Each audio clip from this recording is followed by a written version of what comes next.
নমস্কার। কবি প্রেমেন্দ্র মিত্রের লেখা চিরদীপ্যমান। স্তব্ধ বিস্ময় তোমাকে আজ স্মরণ করি। মহাকাল চক্রের পরমাশ্চর্য অতি বিরল সে আবির্ভাবকে মানব ইতিহাসের ধারা যার পদাঙ্ক করে অনুসরণ।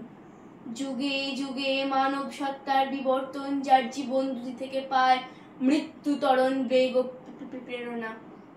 আবির্ভাব তোমার অতর্কিত, অভাবিত, ইতিহাসের কোনো গণনা তার হদিশ পায় না। আমাদের ধন্য করতে ইতিবৃত্তের কোনো মহৎ ক্ষণ তুমি খোঁজনি।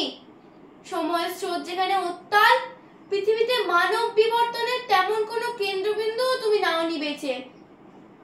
সহসা স্ফীত কায় পশ্চিমের লুব্ধ গ্রাসে শোষিত নগণ্য এক পলিমাটির দেশ তুমি বেছে নিয়েছো তোমার পদার্পণের জন্য।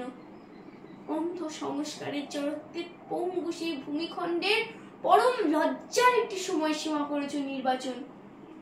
কিন্তু সমস্ত মানব ইতিহাস সার্থক করা সেই আবির্ভাব মানব জন্মকেই করেছে এক নতুন মহিমায় উত্তীর্ণ। তুমি তো বিগতকালের নও তুমি শুধু বর্তমানের।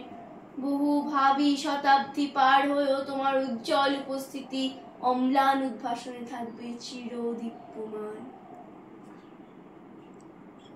নমস্কার।